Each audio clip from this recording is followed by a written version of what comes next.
आज आपको मैं 1 मार्क्स के क्वेश्चन आंसर करा रही हूँ, जिसको हम अति लघु उत्तरात्मक प्रश्न उत्तर कहते हैं। ठीक है बेटा, ये है आपका लेसन नंबर 9 है।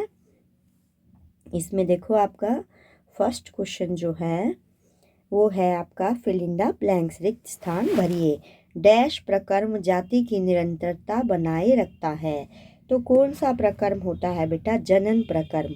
अब ये जनन प्रकर्म क्या होता है? कोई भी जाति अपनी जैसी संतान उत्पन्न करती है अपनी जाति को बनाए रखने के लिए, तो उसे हम जनन प्रकर्म कहते हैं। जैसे मनुष्य अपने जैसे बच्चे पैदा करता है, कुत्ता अपने जैसे बच्चे पैदा करता है, तो ये होता है बेटा जनन प्रकर्म।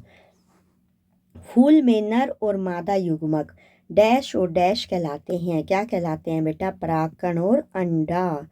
परागकण और अंडा ये कहलाते हैं। यहाँ देखो मैंने पिक्चर भी दिखाई है, इसमें ये दिख रहा है बेटा आपको। यहाँ पर ये फूल के पार्ट है, स्त्री केसर और पुंकेसर। ठीक है, यहाँ दिख रहे हैं बेटा ये आपको। तो इसमें ये होता है परागकण और अंडा। तो स्त्री के फूल के जो नर और मादा युग्मक है वो कहलाते हैं परागकण और अंडा। ठीक है बेटा। नेक्स्ट है आपका डैश जनन में एक जीव अपने शरीर के भागों से नए जीव उत्पन्न करता है। कौन से जनन में बेटा अपने शरीर के भागों से ही नए जीव उत्पन्न करता है? वो होता है कायिक जनन। कायिक जनन कैसे होता है बेटा? ये आपके पेड़ पौधों में, जैसे आप पेड़ पौधे को बीज ना लगा के डायरेक्ट उनके क्या करते हो, जैसे गुलाब का फूल गुलाब का पौधा उगाओगे तो गुलाब के क्या करोगे, तने की ही कमल, उसको हम कलम बना लेते हैं और उससे ही गुलाब के पौधे को उगाते हैं। तो कोई आपका जो पौधा है कोई जड़ से उगता है, कोई जड़ के द्वारा उगाया जाता है, कोई तने के द्वारा, कोई पत्ती के द्वारा। तो कायिक जनन में एक जीव अपने शरीर के भागों से नए जीव उत्पन्न करता है। जैसे पत्ती है तो पत्ती पे से ही नई पत्ती निकलती है बेटा। ये होता है अपने जैसे नए जीव उत्पन्न करना। ठीक है। डैश सारा जीवन काल वृद्धि करते हैं, परंतु डैश कुछ ही आयु तक वृद्धि करते हैं। अब कौन सारा जीवन काल वृद्धि करते हैं बेटा? पौधे।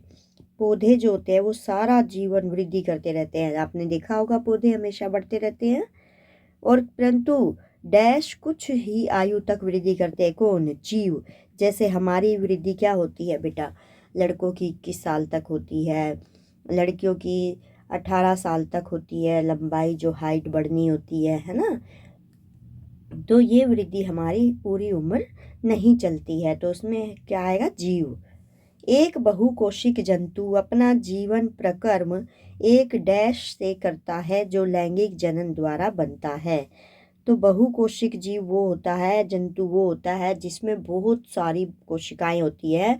हम भी बहुकोशिकीय जीव है बेटा, हमारे अंदर भी बहुत सारी कोशिकाएं हैं। और अपना जीवन प्रकर्म एक डैश से करता है। किसके द्वारा? युग्मनद से। युग्मनद से करता है बेटा, जो लैंगिक जनन द्वारा बनता है। अब लैंगिक जनन में क्या होता है बेटा? नर और मादा दोनों हिस्सा लेते हैं। तो ऐसा जनन जिसमें नर और मादा दोनों हिस्सा लेते हैं उसे लैंगिक जनन कहते हैं। और अलैंगिक जनन होता है जिसमें केवल क्या होता है, नर और मादा में से किसी एक की ही आवश्यकता पड़ती है, उसे हम क्या कहेंगे बेटा? अलैंगिक जनन। ठीक है। अब ये देखो, कौन सा शरीर का भाग शुक्राणु उत्पादित करता है? याद रखना आपको, कौन सा करता है? वृषण। इसमें क्या आएगा बेटा? वृषण। ये नीचे आंसर भी लिखा हुआ है आपका। अंडाणु उत्पादित करता है अंडाशय। अंडाणु कौन उत्पादित करता है? अंडाशय। आदमी से शुक्राणु मादा में भेजता है। आदमी से शुक्राणु लेकर बेटा नर में शुक्राणु होते हैं और वो मादा में भेजता है। मादा मतलब स्त्री, स्त्री में भेजता है। तो वो कौन सी चीज होती है, कौन सा आदमी का पार्ट होता है? वो होता है शीशन। ठीक है बेटा।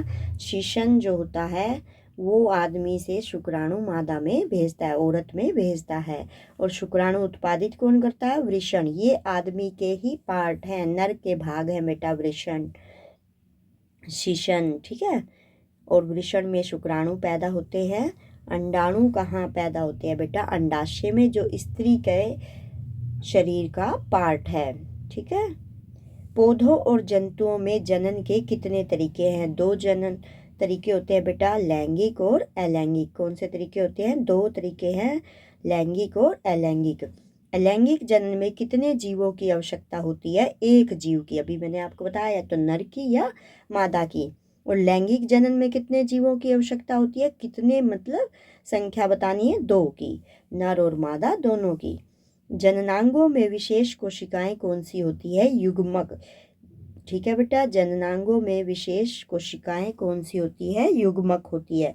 जनन अंग, जिससे जनन होता है बेटा, वो अंग उन्हें हम जननांग कहते हैं। विखंडन विधि से जनन करने वाले 2 जंतुओं के नाम लिखिए। वेरी वेरी इंपॉर्टेंट है बेटा, अमीबा और पैरामीशियम, ठीक है। अमीबा और पैरामीशियम।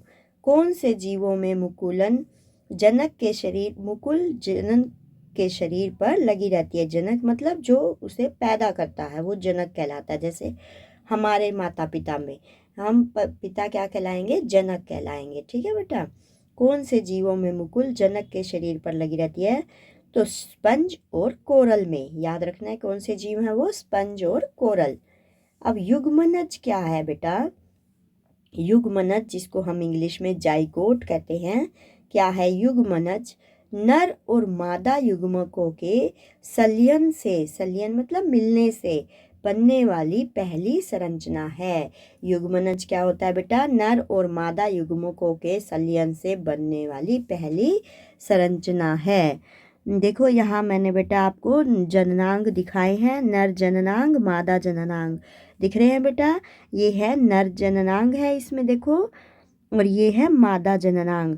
यहाँ पर ये शीशन है, दिख रहा है बेटा, और ये वृषण है। वृषण में क्या हो रहे हैं? शुक्राणु उत्पादित हो रहे हैं। ये आपके हैं मादा जननांग। देखिए ये है आपका बेटा अंडाशय, यहाँ पर ये गर्भाशय, और ये है अंडवाहिनी। ये 3 मेन पार्ट होते हैं बेटा। देखो ये है, इसमें देखो नर में ये बनाना भी आ सकता है आपका।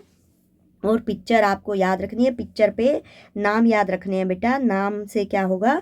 ऐसे आपको एरो दे देंगे, आपको नाम लिखने होंगे पेपर में। पिक्चर बना सकते हैं, खुद भी बनाने की प्रैक्टिस कीजिए, या पेपर में बनी बनाई भी आ सकती है, तो आपको उस पर नाम लिखने होंगे। यह नाम याद कीजिए। ये जो दिख रहा है बेटा, यहाँ शुक्राणु है, शुक्राणु नलिका है ये।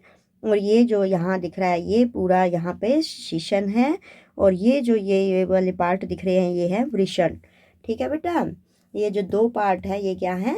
शीशन, इनको हम वृषण कहते हैं। क्या कहते हैं? वृषण। और बीच में जो एक हिस्सा है उसको शीशन कहते हैं। और ये नलिका दिख रही है आपकी, शुक्राणु नलिका। ये मादा जननांग है, इसमें भी 3 नाम याद रखने हैं बेटा। ये अंडाशय है, यहाँ पर ऊपर ये जो पतली लाइन यहाँ दिख रही है बीच में बेटा, इसको हम अंडवाहिनी कहते हैं। और ये बीच में, बीच वाला हिस्सा क्या कहलाता है? गर्भाशय। क्या कहलाता है बेटा? गर्भाशय। तो याद रखने हैं आपको ये नाम, वेरी वेरी इंपॉर्टेंट है, आपके कुछ बड़े क्वेश्चन में भी आ सकता है ये। तो युग्मनज क्या होता है बेटा? नर और मादा युग्मकों के मिलने से जो संरचना बनती है उसे हम युग्मनज कहते हैं। निषेचन क्या है? नर और मादा युग्मकों का संलयन। जब ये संलयन होता है उसे हम निषेचन कहते हैं, और उससे जो संरचना बनती है बेटा उसे हम युग्मनज कहते हैं। ये फर्क है इसमें, नर और मादा युग्मकों का संलयन निषेचन कहलाता है, और उससे बनने वाली संरचना युग्मनज कहलाती है। 2 उभयलिंगी जंतुओं के उदाहरण दीजिए। उभयलिंगी जंतु किसे कहते हैं बेटा? ऐसे जंतु जिसमें नर और मादा दोनों के गुण होते हैं। तो वो कौन से जंतु है? केचुआ और जोंक। जोंक जो देखी होगी बेटा आपने, बारिश में ग्राउंड में आ जाती है, स्कूल के ग्राउंड में, उससे ये जोंक बेटा। केचुआ तो वो होता है जो बारिश में स्कूल के ग्राउंड में आ जाता है, और जोंक क्या होती है? ये आपको तालाब में मिलती है बेटा। ये पशुओं पे चिपक जाती है, ठीक है। 2 उभयलिंगी जंतुओं के उदाहरण है केचुआ और जोंक। कौन सा बड़ा है? अंडाणु और शुक्राणु। तो कौन सा बड़ा है बेटा? अंडाणु। 2 उदाहरण दो उदाहरण दो जिन जीवों में बाह्य निषेचन होता है। मतलब आंतरिक निषेचन नहीं होता बेटा, बाह्य निषेचन होता है, वो होता है मेंढक और मछली। मेंढक और मछली। कायांतरण की परिभाषा दो। कायांतरण क्या होता है? लार्वा के कुछ उग्र परिवर्तनों द्वारा वयस्क जंतु में बदलने की प्रक्रिया कायांतरण कहलाती है। लार्वा के कुछ उग्र परिवर्तनों द्वारा जब वयस्क जंतु में बदलता है बेटा, उस प्रक्रिया को हम कायांतरण कहते हैं। मतलब पहले कुछ और दिखाई देगा, उसके बाद वो जंतु में बदल जाएगा। जैसे मेंढक का देखना बेटा, पहले वो टैडपोल की शेप में आता है, उसके बाद वो किस में बदल जाता है? मेंढक की शेप में। तो ये होता है कायांतरण। अब जनन प्रक्रम में भाग लेने वाली कोशिकाएं क्या कहलाती है बेटा? युग्मक। जनन प्रक्रम में भाग लेने वाली कोशिकाएं कहलाती है युग्मक। और जनन प्रक्रम क्या होता है? जिसमें नर और मादा दोनों अपने जैसी मिलकर अपने जैसी संतान उत्पन्न करते हैं। युग्मकों के संलयन से एक कोशिका संरचना जो नई संरचना, एक कोशिक संरचना जो नई संरचना, मैंने आपको यहाँ क्वेश्चन के आंसर में भी बताई थी कि पहली संरचना को हम क्या कहते हैं बेटा? युग्मनज कहते हैं। क्या कहते हैं? युग्मनज। पौधों और जंतुओं में युग्मकों का संलयन, और जब संलयन होता है उसे हम निषेचन कहते हैं बेटा। उससे जो पहली संरचना बनती है उसे युग्मनज कहते हैं। और वो भाग लेने वाली कोशिकाएं क्या कहलाती है? युग्मक। ये तीनों में थोड़ा थोड़ा डिफरेंस है बेटा, ध्यान रखना है। पौधों और जंतुओं में युग्मकों का संलयन निषेचन कहलाता है, और संलयन से एक कोशिक संरचना उत्पन्न होती है जिसे हम युग्मनज कहते हैं। और जनन प्रक्रम में भाग लेने वाली कोशिकाएं युग्मक कहलाती हैं। जीव जिसमें दोनों नर और मादा जननांग पाए जाते हैं उन्हें हम उभयलिंगी कहते हैं। उभयलिंगी मतलब दोनों टाइप के लिंग, नर और मादा टाइप के। अब जननांग देखो बेटा, जननांग यहाँ पे क्वेश्चन 17 का यही होगा कि जननांग किसे कहते हैं। आपका प्रश्न नंबर 17 है, जननांग क्या होते हैं या जननांग किसे कहते हैं। ठीक है, ठीक है बेटा, जननांग किसे कहते हैं, ये क्वेश्चन है आपका 17। और इसका आंसर है, जो विशेष कोशिकाएं युग्मक उत्पन्न करते हैं जननांग कहलाते हैं। जनन अंग, जनन अंग, जननांग का मतलब है जनन अंग, पैदा करने वाले अंग। तो मानव में क्या होता है? नर में कौन सा जननांग होता है बेटा? वृषण। और मादा में जननांग होता है अंडाशय। ठीक है, ये आपको याद रखने हैं। मानव नर जननांग वृषण और मादा जननांग अंडाशय। नर और मादा युग्मकों के नाम लिखिए। तो नर युग्मक तो होता है बेटा शुक्राणु, और मादा युग्मक होता है अंडाणु। ठीक है, नर युग्मक है शुक्राणु और मादा युग्मक है अंडाणु। और शुक्राणु कहाँ से पैदा होता है बेटा? वृषण से। ठीक है, अंडाणु कहाँ से होता है? अंडाशय से। बाह्य निषेचन और आंतरिक निषेचन का एक एक उदाहरण दीजिए। बाह्य निषेचन किस में होता है बेटा? मेंढक में होता है, जो अपने अंडे देके छोड़ देता है। और आंतरिक निषेचन मानव में होता है, मतलब जो बच्चा संतान जो होती है वो मनुष्य के अंदर से ही निकलती है, जैसे मम्मी के अंदर से निकलता है छोटा सा बच्चा, तो वो है आंतरिक निषेचन। इसमें मतलब क्या होता है? जो संतान होती है वो अंदर से ही पूरा रूप लेकर निकलती है। और अंडा तो क्या होता है बेटा? बाद में फूटता है ना, उसमें से बच्चा निकलता है, तो ये बाह्य निषेचन है। शुक्राणु नली का क्या कार्य है? शुक्राणु नली वृषण से शुक्राणु गर्भाशय में स्थानांतरण करती है। वृषण से शुक्राणु उत्पन्न होते हैं, फिर उन शुक्राणु को गर्भाशय में स्थानांतरण करती है। और गर्भाशय क्या होता है बेटा? ये मादा जननांग है। ठीक है, मादा जननांग में भेजते हैं शुक्राणु नली, जो मैंने आपको पिक्चर में दिखाई थी। ये देखो, दोबारा देख लो, ये थी आपकी शुक्राणु नली। ये क्या करती है? वृषण से, ये जो वृषण थे ये दो, ये वृषण से शुक्राणु लेती है और गर्भाशय में भेजती है। गर्भाशय दिख रहा है बेटा? ये रहा, ये वाला जो पार्ट है, ये जो बीच वाला पार्ट है, ये है आपका गर्भाशय। ठीक है, अब है हाइमन किसे कहते हैं? हाइमन क्या होता है बेटा? योनि। योनि होती है वैगिना, इंग्लिश में कहते हैं वैगिना। योनि के बाहर पतली झिल्ली का डायफ्राम हाइमन कहलाता है। यह रजोनवृत्ति के लिए संरद्ध होता है, मतलब इसमें छेद होते हैं बेटा। रजोनवृत्ति जो मंथली प्रॉब्लम होती है लेडीज को, उसे हम रजोनवृत्ति कहते हैं और इसके लिए यहाँ पर संरद्ध होता है। और जो ये हाइमन है, योनि के बाहर पतली झिल्ली का डायफ्राम होता है, जिसे हम हाइमन कहते हैं। ठीक है बेटा। निम्न कथन सही अथवा गलत अंकित करें। मानव अंडे का निषेचन गर्भाशय में होता है। तो मानव अंडे का निषेचन गर्भाशय में नहीं होता है बेटा, तो ये क्या हो गया, गलत हो गया। औरतों में नसबंदी शिशु नियंत्रण की विधि है, ये भी गलत है, क्योंकि नसबंदी किसमें होती है बेटा, आदमियों की नसबंदी की जाती है, औरतों में नसबंदी नहीं होती है, तो ये भी गलत है। ठीक है, ये याद रखना है इनका आंसर आपको। यहाँ पर ये गलत है, ये भी गलत है। अंडाणु का निषेचन योनि में होता है, ये भी गलत है बेटा। अंडाणु का निषेचन योनि में होता है, ये भी क्या है, गलत है। शुक्राणु एक एकल कोशिका है, ये सही है बेटा।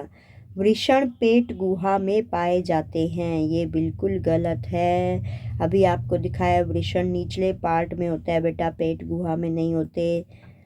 शुक्राणु मानव ताप पर उत्पन्न होते हैं, ये बिल्कुल ठीक है। मनुष्य का तापमान, हमारा तापमान क्या है बेटा, 37 डिग्री सेल्सियस होता है ना। तो ये आपको आंसर याद रखने हैं। मानव अंडे का निषेचन गर्भाशय में होता है, बिल्कुल गलत है। औरतों में नसबंदी होती नहीं है बेटा, ये भी गलत है। अंडाणु का निषेचन योनि में होता है, ये भी गलत है। शुक्राणु एक एकल कोशिका, ये ठीक है। वृषण पेट गुहा में पाए जाते हैं, ये भी गलत है। शुक्राणु मानव ताप पर उत्पन्न होते हैं, ये सही है। हाइड्रा में किस प्रकार का अलैंगिक जनन होता है, तो ये देखो बेटा, मैंने ये पौधा होता है एक हाइड्रा, इसमें मुकुलन द्वारा होता है जनन। इसका एक पार्ट अपने आप ही, ये देखो यहाँ से पार्ट, ये यहाँ से थोड़ा सा हिस्सा निकला, फिर अपने आप ये पूरा बन गया और फिर ये टूटकर गिर जाता है। ये होता है मुकुलन, और किस में होता है, हाइड्रा नामक पौधे में। तो हाइड्रा में किस प्रकार का अलैंगिक जनन होता है, मुकुलन। इसमें इसको किसी दूसरी चीज की जरूरत नहीं पड़ी बेटा, ये अपने आप से ही अपने जैसे नए जीव विकसित करता है, इसलिए ये अलैंगिक जनन है। क्लोनिंग की परिभाषा देख। क्लोनिंग क्या होता है बेटा, किसी समरूप कोशिका किसी अन्य जीवित भाग अथवा संपूर्ण जीव को कृत्रिम रूप से उत्पन्न करना। कोई भी कोशिका होती है अपने जैसे नए जीव को उत्पन्न करेगी बेटा। किसी समरूप कोशिका किसी अन्य जीवित भाग अथवा संपूर्ण जीव को कृत्रिम रूप से उत्पन्न करते हैं, मतलब बिल्कुल जैसा पहले जीव होता है, बिल्कुल बिल्कुल उसके जैसा बना देते हैं बेटा दूसरे वाला, कृत्रिम रूप से, उसको हम क्लोनिंग कहते हैं। ठीक है। किसी जंतु की सफलतापूर्वक क्लोनिंग सर्वप्रथम इयान विल्मट ने एडिनबर्ग स्कॉटलैंड के रोजलिन इंस्टीट्यूट में की थी। किसकी की थी, डोली भेड़ की क्लोनिंग की थी, मतलब बिल्कुल उसके जैसी दूसरी भेड़ उसने कृत्रिम तैयार कर दी थी। तो सर्वप्रथम कहाँ हुई थी ये क्लोनिंग बेटा, सबसे पहले ये इयान विल्मट ने की थी एडिनबर्ग स्कॉटलैंड में। ठीक है। इयान विल्मट किसका नाम है, वैज्ञानिक का नाम है जिसने इसकी खोज की थी, और ये इंस्टीट्यूट का नाम है रोजलिन इंस्टीट्यूट, और ये है शहर का नाम बेटा एडिनबर्ग स्कॉटलैंड। ठीक है। पहले स्तनधारी का नाम लिखे जिसे क्लोन किया गया, तो 5 जुलाई 1986 में पैदा हुई डोली भेड़, इसे क्या किया गया, क्लोन किया गया, इसके जैसी बिल्कुल सेम भेड़ तैयार की गई। जनन किसे कहते हैं, जीवों द्वारा अपने जैसे जीव उत्पन्न करने की क्रिया को जनन कहते हैं। जनन प्रक्रम बताया था ना बेटा, वही है अपने जैसे जीव उत्पन्न करने की, अपने जैसी संतान उत्पन्न करने की क्रिया को जनन कहते हैं। मानव के शुक्राणु में पूंछ का क्या कार्य है, पूंछ का कार्य है बेटा गति प्रदान करना। मानव के शुक्राणु में, शुक्राणु, अंडाणु। देखो यहाँ मैंने दिखा रखे हैं बेटा, ये शुक्राणु दिख रहे हैं आपको। शुक्राणु में ये क्या दिख रही है, ये पूंछ दिख रही है। ये क्या करती है, गति प्रदान करती है। और ये शुक्राणु कहाँ प्रवेश करते हैं, अंडाणु में। और दोनों जब मिलते हैं शुक्राणु और अंडाणु के संलयन को हम कहते हैं निषेचन। ठीक है बेटा। और निषेचन प्रक्रिया से जो नई संरचना हुई, ये संलित आई है नई संरचना, इसे हम युग्मनज कहते हैं बेटा। और इसके अंदर ये केंद्रक होते हैं। ठीक है बेटा, क्लियर है। शुक्राणु में पूंछ होती है, ये क्या करती है, गति प्रदान करती है। शुक्राणु अंडाणु जब मिलते हैं, इनके संलयन को निषेचन कहते हैं। और इसके संलयन से एक नई संरचना बनी जिसे हम युग्मनज कहते हैं। और युग्मनज के अंदर होता है केंद्रक। ठीक है बेटा, क्या होता है, केंद्रक होता है युग्मनज के अंदर। तो अब हम करेंगे नेक्स्ट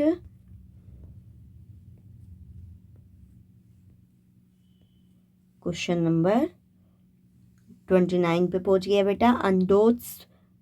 अंडोत्सर्ग किसे कहते हैं, याद रखना है, अंडोत्सर्ग। ठीक है, अंडोत्सर्ग किसे कहते हैं। अंडाशय द्वारा अंडाणु निकालने की क्रिया को अंडोत्सर्ग कहते हैं। अंडोत्सर्ग कहते हैं, ऐसे अलग अलग करके बोल सकते हो बेटा। अंडाशय द्वारा अंडाणु निकालने की क्रिया को अंडोत्सर्ग कहते हैं। परखनली शिशु क्या होता है, वह शिशु जो शरीर से बाहर कृत्रिम निषेचन द्वारा उत्पन्न होता है, परखनली शिशु कहलाता है। आपने देखा है बेटा, कई बच्चे 5वें महीने में या 7वें महीने में पैदा हो जाते हैं, तो उन्हें परखनली में रखा जाता है डॉक्टर की देखरेख में। उन्हें हम परखनली शिशु कहते हैं। जब तक 9 महीने नहीं होते बेटा, उसको परखनली में ही रखा जाता है। IVF का पूरा नाम कैसे लिखना है बेटा, इन विट्रो फर्टिलाइजेशन। अब इसने फर्टिलाइजेशन को यहाँ पर निषेचन लिख दिया है, हिंदी में लिख दिया फर्टिलाइजेशन। ठीक है बेटा, इन विट्रो फर्टिलाइजेशन। परखनली शिशु का विकास कहाँ होता है, गर्भाशय में। कहाँ होता है बेटा, गर्भाशय में। अंड प्रजक जंतु क्या होते हैं, वे जंतु जो अंडे देते हैं अंड प्रजक जंतु कहलाते हैं। जो अंडे देते हैं बेटा, अंड प्रजक, जैसे कबूतर, कौवा, ये सारे पक्षी क्या देते हैं, अंडे देते हैं। मेंढक भी अंडे देता है, सांप भी अंडे देता है ना बेटा, ये अंड प्रजक जंतु कहलाते हैं। जरायुज जंतु, वे जंतु जो बच्चों को जन्म देते हैं जरायुज जंतु कहलाते हैं। जैसे मनुष्य, कुत्ता, बिल्ली, हाथी, ये सब क्या करते हैं बेटा, ये अपने जैसे बच्चों को जन्म देते हैं। गाय देखा होगा आपने, छोटा सा बछड़ा है ना, तो ये जरायुज जंतु कहलाते हैं। डोली क्लोन जो ऊपर शिप बताई थी बेटा, उसकी मौत कब हुई, उसकी मौत हुई 14 फरवरी 2003 में। और पैदा कब हुई थी बेटा, 1996 में। ठीक है, डोली भेड़ थी जो, उसको डोली क्लोन क्यों नाम दे दिया, क्योंकि उसके जैसी बिल्कुल सेम कृत्रिम भेड़ बनाई गई थी। किस जनन में नर तथा मादा की आवश्यकता नहीं होती, अलैंगिक जनन में नर तथा मादा की आवश्यकता नहीं होती। पहला परखनली शिशु कौन था, Louise Joy Brown. Louise Joy Brown, याद रखना है, लुइस जॉय ब्राउन।